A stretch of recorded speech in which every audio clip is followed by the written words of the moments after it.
بسم اللہ الرحمن الرحیم اللہم صلی علی محمد عبدک و رسولک علی المؤمنین والمؤمنات والمسلمین والمسلمات۔ صبر و شکر کی جلد سے آج ہماری 32ویں نشست ہے۔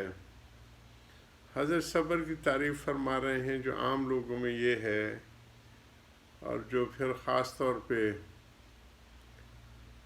مغلوب الحال ہو جاتے ہیں وہ پھر مرض میں صبر کرنے کے معنی شاید یہ سمجھے کہ دوا بھی نہ کرے۔ اللہ سبحانہ تعالیٰ نے یہ دنیا دارالاسباب بنائی ہے، چیزوں کے اسباب کے ساتھ جوڑا ہے، اور توکل اسی کا نام ہے کہ اسباب استعمال کیے جائیں اور بھروسہ اللہ پہ رکھا جائے۔ جس طرح میں کل کی نشست میں عرض کر رہا تھا کہ علاج معالجہ تو سنت ہے، اور اس میں یہ یقین رکھنا کہ شفا تو صرف اللہ پاک کے اذن سے ہوتی ہے، یہ عقیدہ فرض ہے۔ تو اسباب کو تو ترک نہ کرے، جس طرح میں کل کی نشست میں عرض کر رہا تھا کہ تحفظ صحت کے اشغال جو ہے یا اس کی کوشش اور سعی وہ تحصیل مستحبات سے افضل ہے۔ علاج معالجہ کرنا، ڈاکٹر کی تعلیمات پہ عمل کرنا، یہ واجبات میں سے ہے۔ اب ڈاکٹر کہے کہ بھئی 6 کلومیٹر آپ واک کیا کریں، ویسے بھی یہ واجبات میں سے ہو جاتا ہے۔ جیسے حضرت حکیم الامت صبح کی نماز کے بعد مشی کے لیے جاتے تھے۔ تو اسباب کو ترک کرنے سے یہ حضرت فرماتے تھے یہ توکل نہیں ہے، یہ تعطل ہے، معطل کر دیتے زندگی کے سارے امور کو۔ توکل تو یہ ہے کہ سارے اسباب استعمال کریں اور نظر اللہ سبحانہ تعالیٰ پہ ہو۔ ایک غزوہ میں حضرت صلی اللہ علیہ وسلم نے 2 زیرے پہنے ہوئے تھے، لائف ویسٹ جس کو آج کل کہتے ہیں، سینے پہ فوجی یا پولیسی یا کمانڈوز پہنتے ہیں۔ اب معاذ کوئی کہہ سکتا ہے کہ حضرت صلی اللہ علیہ وسلم پہ کو توکل نہیں تھا، بلکہ اسباب اگر 2 کے بھی ہوں تو وہ بھی نہ چھوڑے۔ میں اکثر فوجی جرنیلوں سے بات کیا کرتا ہوں کہ آپ لوگوں کو تعلیم ہے کہ سنگل ڈیفنس لائنز کو کافی نہ سمجھو، ملٹیپل ہونے چاہیے، اور ہر طرح سے بیدار مغزی سے ہونا چاہیے۔ یہ تعلیم ہے اس کی۔ کہ دوسری چیز جو ان نفس علیک کا حق جو آئے ہے کہ پہلا تو تحفظ صحت کا حق ہے، دوسرا تحفظ قوت ارادہ، قوت مردانگی، یہ سارے اللہ پاک کی عطا کی ہوئی ہیں۔ انفرادی قوت، ذاتی قوت، جماعتی قوت اور ملکی قوتیں۔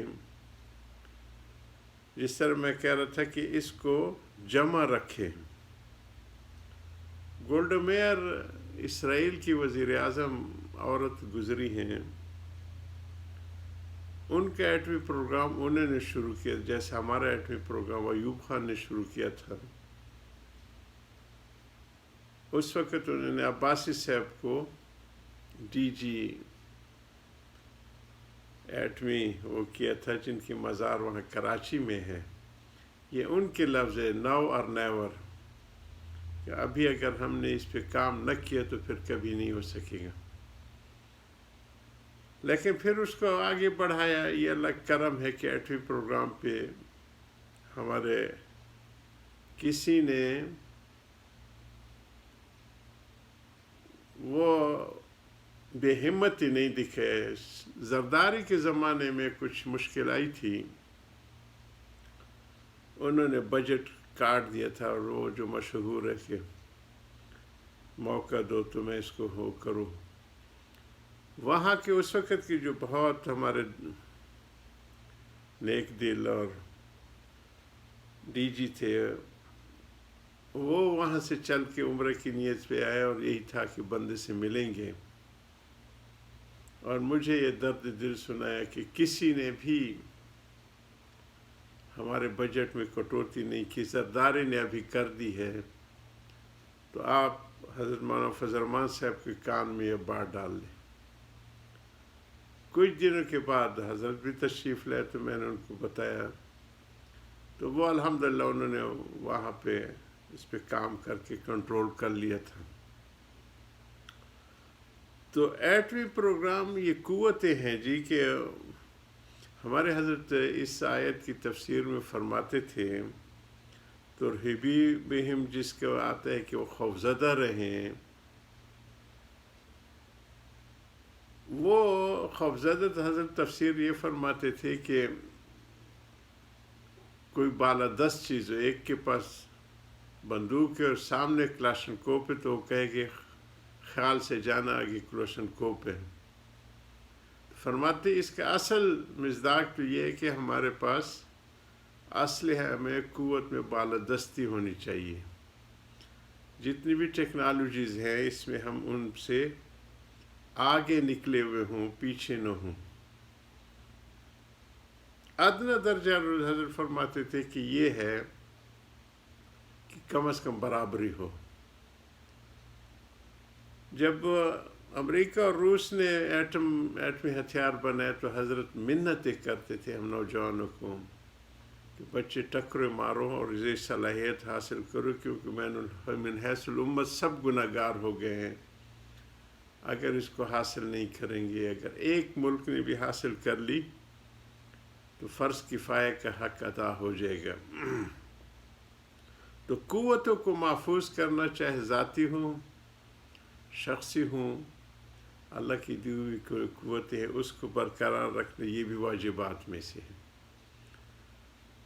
جس طرح میں بتایا کہ صحت متاثر ہوتی ہے کھانے پینے کے بے اعتدال، اسی چیز سے حضرت ابراہیم علیہ السلام فرمایا اذا مرضت فهو یشفین، جب میں مریض ہوتا ہوں تو شفا وہ دیتے ہیں. تو مرض اپنی طرف منسوب کیا کہ میری بے احتیاطیوں کی وجہ سے، بے اعتدالیوں کی وجہ سے، صحیح آرام نہ ہونے کی وجہ سے اور ذہنی پریشانیوں کی وجہ سے یہ ساری چیزیں متاثر ہوتی ہیں. اس میں حضرت نے وہ کیا کہ تحفظ قوت جو ہے، وہ گولڈا میئر کی بات بتا رہا تھا کہ جب انہوں نے ایٹمی پروگرام شروع کیا تو صحافی ساری دنیا کے ان کے پاس پہنچ گئی کہ کیسے کیا. انہوں نے حضور صلی اللہ علیہ وسلم کی سیرت کی طرف اشارہ کیا کہ میں نے ایک بہت بڑی شخصیت کی سیرت پڑھی ہے کہ ان کے پاس اس وقت گھر میں دیے جلانے کے لیے تیل نہیں تھا، ساتھ پڑو یہودی سے ادھار لے کے آئے اور وہ دیے جلایا. لیکن اس وقت ان کی دیواروں کے اوپر اس زمانے کے جدید ترین اسلحہ موجود تھا. 9 تلواریں تھیں اور نیزے تھے اور اسی طرح تیر تھے، کمان تھے.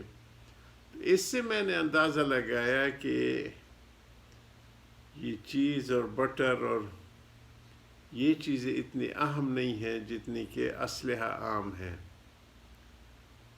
ہمارا سبق وہ لے کے اڑ گئے اور ہم جو ہے اسباب کو چھوڑ کے توکل اختیار کرنے لگ گئے. اس وجہ سے یہ حالات بھی ہیں کہ اپنی قوت کو ہم محفوظ نہیں کر رہے، نہ ذاتی، نہ جماعتی، نہ ملکی. تو اس کے لیے جاری رکھیں گے حضرت کی باتوں کو. آخر دعوانا الحمدللہ رب العالمین.